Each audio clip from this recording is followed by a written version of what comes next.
everybody. Welcome to the Most Accurate Podcast. I am your host, Jennifer Akins, joined by Justin Edwards. As always, I'm shorter than you again today. I know. Maybe I'm getting taller. Maybe you're getting shorter. No, I'm still taller than you in real life, Justin, but that's okay. Right now, I will be shorter, and I am okay with it.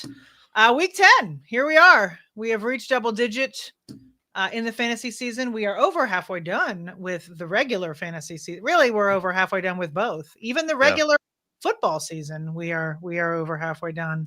We did it. And as I say every week, it goes quick and fast or quick and slow at the same time somehow. But it is what it is, right? How are you, Justin? How was your Halloween? You're Good. young. You're young and single. Did you go do anything fun? Well, I'm not single. Oh, you're not. No, I'm sorry. We'll have to talk about that later. We'll talk about that later. It was so long. I'm still I'm young enough to still go to too many parties, but old enough to have like a 3-day hangover. Yeah. It's been days and I still feel like I'm I've been chugging water. I've slept so much and I'm still recovering, but it was worth it for it was a whole weekend full of debaucheryness, I guess. Yeah, that's funny. Well, good. Listen, I'm glad someone's still doing that. I did nothing. I handed out candy. Actually, I did go the day after. So Saturday, a friend of mine had this little like clothing swap. It sounds ridiculous, like old ladies, but it was fun. It was like a bunch of women. We all showed up and everyone brought stuff that they don't want in their closet. Hey, actually, we're allowed to cuss on this. That's all right. Look, it's our show. You're so familiar. You're talking on air. We talk every week. It's like yeah. Yeah. So anyway, everyone brought stuff that they don't want, and everyone kind of just swapped stuff, and then everything gets donated at the end that nobody took, and it was sweet, it was actually kind of fun. Yeah, I only came away with a couple things, and I brought a huge bag of stuff, so that was nice to get rid of that. But that was my big Halloween weekend festivities. All right, I guess we should get to it. This is the streaming show. For those who are new or don't know, we go through all 4 of the streaming positions: quarterback, tight end, kicker, and defense, to hopefully get you guys set up. We have 4 teams on a bye this week, and they're actually 3 out of 4 are good teams with good fantasy assets. So there's 3 and then the Titans. So everyone else, I'm sure there's plenty of people that need fill-ins at these positions or those that stream anyway. So, all right, let's start out by what we always do is go over what we did last week. And once again, I forgot to fill out the quarterbacks. So I'm just assuming they're all QB1s. Yeah, they're really not. I know Darnold had a good week and McCarthy was okay. Tua and Geno were not. So there you go. Those are my 4. Geno had that crazy fourth quarter though. Oh, did he really? Okay, Bowers caught all those touchdowns. Oh, you're absolutely right, because I have Bowers and I should have known that. But yeah, you know what? Why don't you go over tight ends and for sure. I'll look real quick. Tight ends were a great week. I'll start with our last play because it was the worst and it was the only bad one. Our last play last week was Geno Smith. It was like Geno Smith. It was Jonnu Smith. That's not a tight end at all. It was Jonnu Smith. Bad play.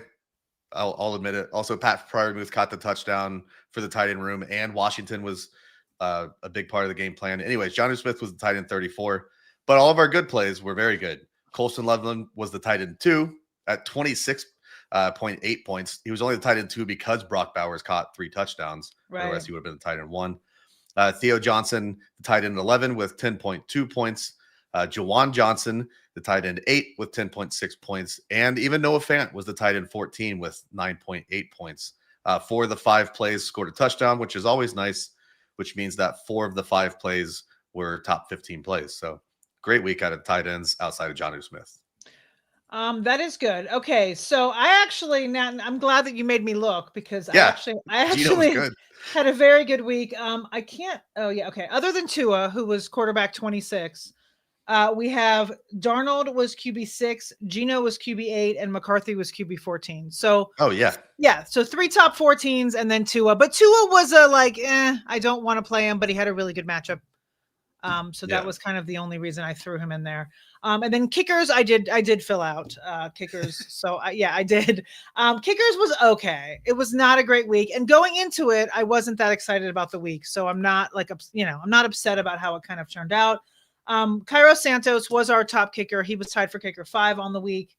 And then we had Jason Myers was kicker 11, Brandon McManus kicker 13, Andres Borregales kicker 15, and then Joshua Carty, who was my number one kicker recommendation, was kicker 27. Womp womp.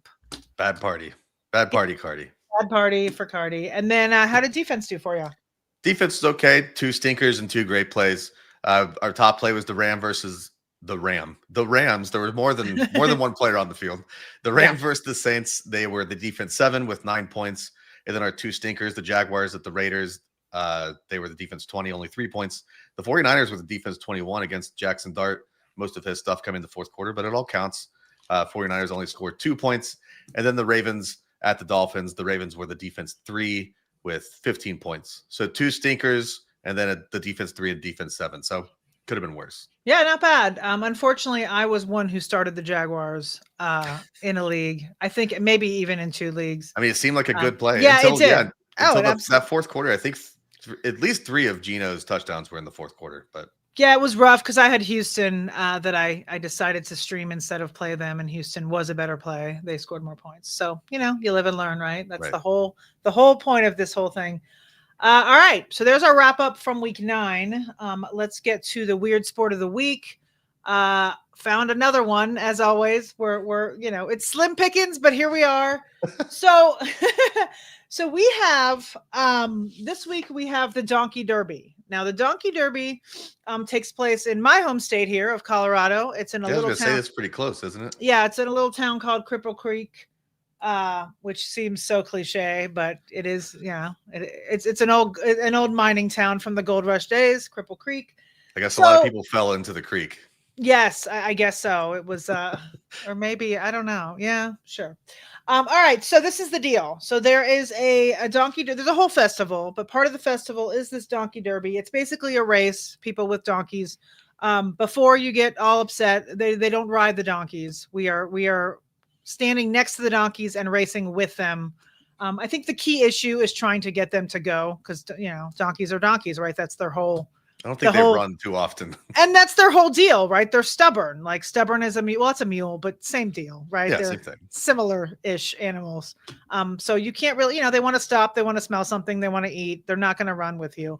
But the whole caveat and the interesting thing about this thing, which has been going on for 80 years, the donkeys that take place in this race are allegedly descendants from the original donkeys that would carry all the stuff to the mines in the Gold Rush days. So they are straight descendants of the original donkeys. So these donkeys have a far better job than their grandparents did. Yes. The grandparents had to haul, I'm sure, all of the mining supplies and all the stuff. But these guys they do wear packs, I think, as kind of a symbolic situation. Because I did watch a video of these vloggers, the people the van people that they decided they decided to do this. So they vlogged the whole thing. And I actually watched it. It was kind of amusing. Are you trying to get next year? I don't know. I may. I mean, it's like an hour away. It's in June. Maybe I'll come with you. It's in June. Yeah, it's in June. We can hit the Derby days. There's several categories actually. There's there's like a businessman race, a military race, a media race. Yeah, there's a whole thing. We'll go as media. Yeah, we will. We'll get some credentials and we'll go down there and we'll race some donkeys. I'm in. And then it's funny. I'm reading their agenda, and like it actually has an 8:30 p.m. last call for alcohol after the last Derby race. So I guess that's on the official docket. So I guess it's a thing that they want people to know. Last call is at 8. There's a beer garden, so I'm sure you'll be happy with that. Yeah. So yeah, there you go. I'd be down with it. I mean, why not, right? I don't know if I have any donkey whispering skills in me, but maybe, I'm pretty good with animals. Maybe you never know till you try. Maybe I can get my donkey to get rolling and we can win. I don't know what the prizes are. I didn't look too deep into that, but there you go. Donkey Derby days is our weird sport of the week. Okay. Let's get to what the people came for. Actually, you know what? I didn't even put on the comments here. Oh, I did, and nobody's here. Okay, cool. That's right. All right, that's fine. All right, let's move on to our streamers. Reminder to those of you watching, To be in streaming contention, you have to be rostered by 40% or under in Yahoo leagues. Do we say 40 or under? Does 40 count? I'm just curious because I had someone at 40 this week. I don't know. I feel like 40. I think 40 is fine. 40 or less. 40 or less in roster. Again, it was funny. I have a guy, a quarterback, and I was looking at him and I was like, I don't know. Okay, let's get to quarterbacks. I wouldn't have said anything. No, I know. It was just more of a clarification on my end because we've been doing. I've only been doing this for 12 years. I just kind of forgot for a minute where our borders are. All right, so quarterbacks this week, decent week. We have some good ones. My number one quarterback this week is JJ McCarthy. He is at home against the Ravens, and he is 29% rostered right now. He had a decent first outing back. He only had 143 passing yards, but he did have 2 touchdowns, and then he had another rushing touchdown. So he had 3 total touchdowns, 143 passing yards there. He has clearly weapons, right? He has Jefferson, he has Addison, he has Hawkinson. And Baltimore's 22nd in quarterback adjusted fantasy points allowed. They're allowing 18.6 to the position. So JJ McCarthy, best guy, I think, on the list this week. Second guy is Marcus Mariota at home against the Lions. He's 5% rostered.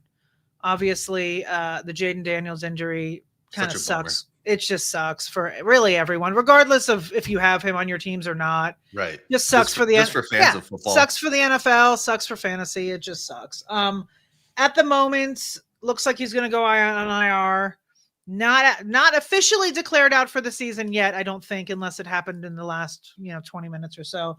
But he's definitely not going to be there this week. So we have Marcus Mariota at home against the Lions. So Mariota so far has had 3 starts. He's had a combined 576 yards and 4 touchdowns, and he has 88 yards rushing and a rushing touchdown. So he's done all right in his little 3-spot starts here. And the Lions are 19th in schedule adjusted fantasy points allowed to the quarterback. So I think he's a good option. We get a little uglier, but third option we have is Michael Penix Jr.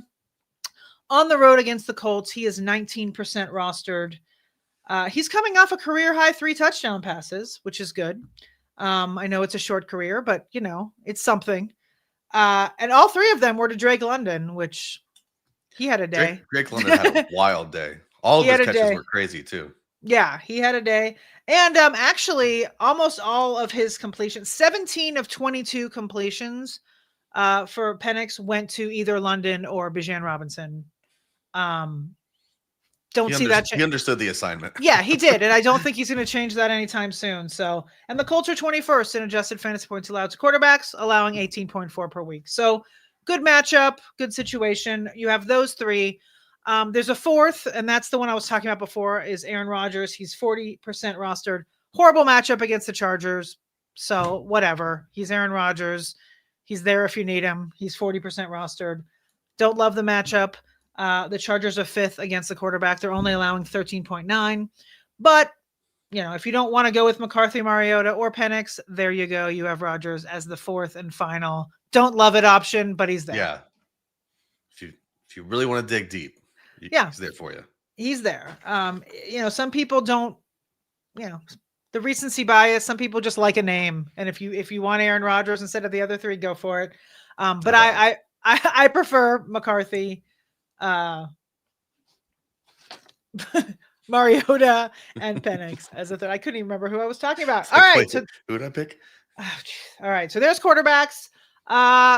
Still no question. So let's move on to tight ends. This might be the quickest. This might be the quickest one yet. Go for it. I know we're gonna run right through this. Tight ends look fine this week, mostly because it's mostly the same names from last week. But so if you missed out on one of these guys and you're still looking for him, I know there's obviously every league has at least one Tucker Kraft manager who's looking for a tight end. So if you've not been paying attention to the streaming streets, Colston Loveland's my first guy here. Obviously, he came out of his shell with Kmet getting injured and against a terrible Bengals defense. So we could take that with a grain of salt.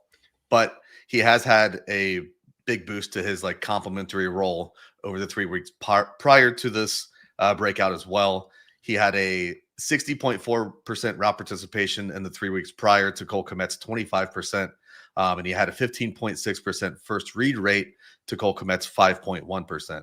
So as Kmet was kind of just a safety valve option when everything else was covered up, they're actually making plays for Colston Loveland. They're designing plays for Colston Loveland. So maybe last week seemed like a blip on the radar, but I think it'll be not a huge blip. I don't think that's the only game we're going to get out of him. The Giants had a pretty good defense throughout the season, but they've hit a rash of injuries to their secondary. That'll probably benefit Rome Odunze having a bounce back game, but I think it's also good for Loveland as well. Yeah, that big fat goose 3 targets and God, 0. They scored rough. 47, 49 points, and he got 0. Yeah, he single-handedly got me chopped from a guillotine league. So thank you, Rome Odunze, for that. Odunze. Yeah. Loveland's available in 76% of leagues. I would run it back, even though the matchup is a little bit harder, but still not too hard. Behind him, I've got Theo Johnson against the same Chicago Bears. So we got both these guys going against each other. The Giants are, they've got Wan'Dale Robinson, Darius Slayton, Ray McLeod ran, I think, the third most routes on the league, and they signed him like Tuesday or something. So they're obviously still in need of a pass catcher. Obviously, they'd prefer to keep it on the ground, but with no Cam Scatterbo, they made it clear that they don't trust Tyrone Tracy to do it on his own. Devin Singletary had, I think, just about as many opportunities as he did, which should tell you all you need to know there. Yep. And then, obviously, as you enter the red zone, Theo Johnson leads the team in red zone targets, and also leads the team in end zone targets if we remove Malik Neighbors, who hasn't been on the team for a month. So Theo Johnson, not a great offensive environment, but he gets Chicago. Chicago has not been too mean against the Titans to this point in the season. They are also 30th in schedule adjusted fantasy points allowed to opposing offenses. Getting a little bit deeper here, we've got Cade Otton, who's kind of the proverbial floor play for tight end streamers. Mike Evans is obviously out for the season. Chris Godwin's still questionable. Bucky Irving's still questionable. So a lot of these targets are just going to Emeka Egbuka or Cade Otton. He's averaging 6.3 targets per game over the last month with this rash of injuries. We're probably not expecting Godwin back this week, and he is available in 63% of Yahoo leagues, being Cade Otton, the he. And then going deeper, Dalton Schultz gets the Jaguars. Obviously, they've been dealing with injuries to the wide receiver core. Most of them seem to be returning, but CJ Stroud might not be. So I think this play would be a lot higher if we knew CJ Stroud was playing. He's still in concussion protocol from that hit he took when he was trying to slide. We'll see. Schultz has had, I think, 21 targets over the last 3 weeks, which is a ton for any tight end, honestly. I would like this a little bit better if Stroud was in play. If Stroud was guaranteed to be playing, I'd probably take Schultz over Cade Otton and potentially Theo Johnson. But if it's Davis Mills, who I forgot clearly for a moment there, this is probably more of a deep play. He's available in 73% of leagues. And then all the way down, we got Juwan Johnson taking on Carolina. It's another anemic effort from the New Orleans Saints last week. Tyler Shuck threw 1 touchdown and went to Juwan Johnson. So we got kind of dug out there if we ended up playing him last week. He's got a pretty good target share since Shuck took over in the second half of week 8. Something like it's about 16, 17%, which is usually fine for a tight end. Not something we strive for, but if all of these other plays are unavailable, I think Johnson against Carolina, Juwan Johnson against Carolina is just fine. And he's available in 65% of leagues. All right. I like it. Plenty of options here for the folks. Options. Many. Did you see my before I start kicker, did you see my title for this week, my pun? No. I was kind of proud of it, actually. But you can check it out after. I'm checking it out right now. Check it. Well, you might as well. We don't have any questions, so we're Myers strike. Let's go. Yeah, right. All right. I think it's fantastic. I wish I would have had. I think last year. No, it must have been 2 years ago. Michael Mayer was an option, right? Like on Halloween week, and it was perfect. But obviously, He hasn't been an option in a couple of years now. No, I'm hoping that I'm hoping that my Cairo Santos is coming to town. That usually works sometime around Christmas. So right, let's go. I've used that every year, so we'll see. And he's good. So I mean, this year you got like 7 weeks to play around with it. So yeah, we'll see. All right. Speaking of, let's get into kicker for this week. My number one kicker is Jason Myers. So Halloween is extended for another week, I guess. But yeah, Jason Myers at home against the Cardinals. He is 28% rostered at the moment. Jason Myers is quietly kicker 7. Not that anyone, I mean, they're all quietly because nobody cares who's kicker 1. I mean, I shouldn't say that. Ooh, he's quietly, like nobody knows who the kicker 1. Could you know who the kicker 1 on the season is right now? I guarantee you there aren't many people who do. No. I'll tell you. No, it's definitely not Tyler Loop. It is one Brandon Aubrey. He is kicker 1 on the season. Followed right behind with Kaimi Fairbairn, is only 1 point behind. So I definitely wouldn't have got there though. No, and I don't think anyone would. But anyway, Jason Myers is kicker 7 on the season. This week, basically they're favored by 6.5, and they have a 26-point team total. So I like him at home. There are other players with higher numbers. Which is what I look for in the kicker streaming situation. But I do like he's at home. Seattle's playing well. So that's my number one guy. Number 2, we have Matt Prater on the road against the Dolphins. He is 19% rostered at the moment. He's coming off a stinker, despite the Bills beating the Chiefs, which was, that was nice. But Matt Prater did not have a fantastic week. However, this week I think should be different on the road down in Miami. They have a 30 team total at the moment, which is the highest on the week 10 slate. Yeah, that's huge. And they're favored by 9.5. So, it is a division matchup, so you never know. And as a Dolphin fan, I'd like to think that they could at least hang, but clearly the books do not think so. So there you go. Matt Prater is my number 2 option. Third, we have Cairo Santos. He is at home against the Giants. He is 8% rostered right now. He's coming off a kicker 5 performance. He's at home. They're favored by 3.5 over the Giants, and they have a 26 team total. So he's a good option there. Then we go a little bit deeper here. We have Brandon McManus, who I personally am tired of talking about, but like you said, it's the same names. I can't really do anything about it. They are at home against the Eagles, and he's only 16% rostered. He has struggled actually since returning from his injury. Like he's missed a bunch for him, which he doesn't usually do. But he still put up 16 fantasy points in those 2 weeks. So I think he got a hit of 9 and a 7. So it's not, awful either way for him. And they are 2.5 point favorites with a 23.5 team total there. And then I'm giving one super deep. If you're in like a 14, 16 teamer and all these guys are gone, Ryan Fitzgerald, for those of you who don't know, is the kicker for the Carolina Panthers. They are at home against the Saints. He is 2% rostered. So he is out there in, pretty much every league for you guys. And the Panthers are 5.5 point favorites in that one over the Saints. And they have a 22.5 team total. So, not a fantastic option, I think, in regular leagues. But if you're looking for super deep, I think Ryan Fitzgerald should be fine. To wrap that up, we've got Jason Myers, Matt Prater, Cairo Santos, Brandon McManus, and Ryan Fitzgerald. This has nothing to do with anything, but yeah. Did you know that all of Carolina's wins this year have come as underdogs?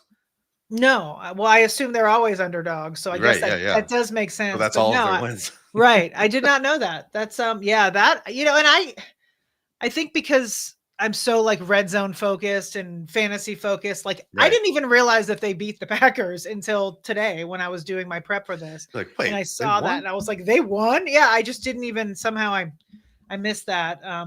I know our coworker John Paulson was quiet in the chat, so I guess that would be why in the company Slack, he did not, he didn't salute a victory Monday, so I guess that would be why. I threw the Packers into like the last leg of a parlay. Oh weekend. Yeah. So I was watching the end of that game closely. That sucks. Come on. Why is this even still close? And then obviously they didn't pull it out. Oh, rough. I've taken a little break from betting for a bit. I need to come back actually. I've just taken a couple weeks off. And it's kind of nice, but then of course, it's calling me back. It actually became, as it does. Well, of course, it famously does this actually. Yeah. No, I the reason I actually took a break was because of college, not even NFL. But it's like I just got absolutely crucified in the college streets a couple weeks ago, and I was like, all right, I'm taking a break from all of betting. But our Sharp Stack is fantastic for those of you out there that want to use it. I need to come back and use that and get some stuff in this weekend. All right. So still no questions. Let's go to defenses. I'm not going to forget you this week. Defenses. Last week I did a full wrap hold on, up. let me run through See this. you guys next week. Yeah. And once again, I mean, the defenses are kind of easy. You just pick a good matchup, and if they're less than 40%, they're going to be in the pool to pick from. And at the top of that pool this week is the Browns heading to New York to play the New York Jets, the New Jersey Jets. Cleveland went into their bye notching 8 sacks. It was the 6th time they've had at least 3 sacks on the season. Next up are these 1-win Jets, and we still don't know if it's Justin Fields or Tyrod Taylor, but either one is just fine. Both of their pressure to sack rate is right about league leading. They're at least in like the top 8. So either one, Myles Garrett's just going to keep running out there, see if he can set some records on this bad Cleveland team. They are 33% rostered, so you have a 67% chance of having them available. Look at you doing math. Nailed it. Live. Nailed it. The next play is those same Carolina Panthers we were just talking about. They are available in 96% of leagues, mostly because we figured they had a bad defense, but they have proven a few times that they can take it to some teams. Green Bay, Atlanta, and now they get New Orleans. Continuing to target the Saints is a perfectly reasonable way to stream defenses through the rest of the season. As of now, they still have not moved on from Rashid Shaheed, Chris Olave, Alvin Kamara, Brandon Cooks, but we should expect one of them to probably be moved by the end of today, which strengthens this play even more. The last 4 defenses have averaged 13.3 fantasy points against the Saints. So fire the Panthers up with pretty good confidence there. Below that, we have the Bears versus the Giants. The Bears are available in 63% of leagues. They did just allow 42 points to the Cincinnati Bengals, but they still scored 5 fantasy points. So that's a pretty decent floor there if you're gonna allow 40 points. Jackson Dart has had plenty of garbage time production, but he's taking a sack once every 11.3 dropbacks, which is the 7th highest rate among 35 qualifying quarterbacks. We should continue to see a high dropback rate as 3.5-point home underdogs and without Cam Skattebo to lean on. And finally, I have the other side of that Browns matchup, the Jets defense against the Browns. We'll see if either of these teams end up making a move from one of their units later in the day. But as it stands, Cleveland ranks 30th in schedule adjusted fantasy points allowed to opposing defenses, and the Jets are available in 91% of leagues.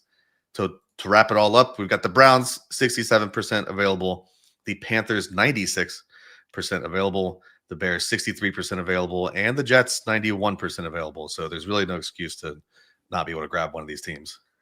Yeah, no, there's some good options there. And like we said earlier, with 4 teams on a bye, there's people probably that have been, rolling with the Chiefs or rolling with whoever. And hopefully not the Titans. Yeah, like I said, there's 3 good teams on a bye and the Titans, fantasy pieces wise. And that's really for all when it comes to kickers and all of that too. Because I was looking, when I was writing my kicker article, I was like, ooh, there's actually 3 starting kickers out this week, and then the Titans, and then Joey Sly. So I figured that, and then Joey Sly. So I figured that people would actually need the help this week. Well, that about wraps it up. I think this is the first time in I don't know, since I started doing this podcast 10 years ago that we did not have one question or comment. Maybe everyone's candy crashing. I'm wondering if this is on, but I can see that there's 504 of you watching right now. So this is on. Oh, look at that. Samuel at the last second coming in with a question. Jack Besh and Trey Tucker. What? Okay. How's Myers look rest of season in Jacksonville? Who wins with the Raiders with that move? Oh, is there? Yeah. Oh, I was like, why are you just saying random Raiders players' names? I was so confused. Wait, did a trade just happen? Yeah. About right before we came on, maybe 11:45 or something. Missed it. Can you?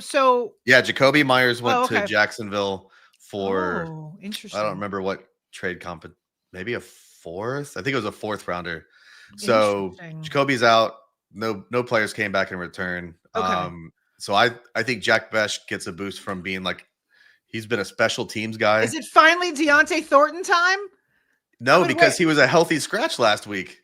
Boo. I've been waiting for that. I mean, I have so much of him in best ball. That was such a. I mean, by the end of the season, you would have to assume how much run is Tyler Lockett really going to get? I mean, why'd they even sign Tyler? I mean, yeah, I had Jacoby actually in my. He was in my dead weight this morning, but I guess now that he's in Jacksonville, I guess he's possibly worth hanging on to with Travis Hunter hurt. Travis Hunter's out of. I think Brandon. Wow, I think Brian Thomas is week to week, but that doesn't mean he can't play this week. Yeah. I mean, listen, I think he's in a better spot than he was. I mean, clearly the Raiders were, I mean, really the Raiders, we're in a situation now. It's Brock Bowers or nothing. There pass catching wise. I just don't, not even Trey Tucker. Like he's fallen off as well. So I feel like you said, Jack Bech, maybe we'll move into like flex territory, but probably not. Possibly. Yeah. It's more of a deep league thing, I think. I think so too, but it's fun. It's fun to talk about because it's something different. All right. I guess that about wraps it up here. Thank you all for joining us. As always, we will be here next week. Same time, same YouTube/X station. Network. I don't know. Not the ESPN network. No, and I'm very unhappy with them and YouTube TV because I had to pay last night to watch Monday Night Football. I had to buy a Sling Pass day pass for $4.99 to watch the game. And I had to pay to watch my Georgia Bulldogs on Saturday as well because YouTube TV no longer has ESPN or ABC. And I even have the Disney Plus app, but no, that doesn't work either. You have to get something else. So they better work that out soon because I'm not paying for Monday Night Football every week, and I'm not paying for my college football team either. That's a rant for a different day. Thank you all for joining us. Appreciate it as always. We will see you next week. Good luck.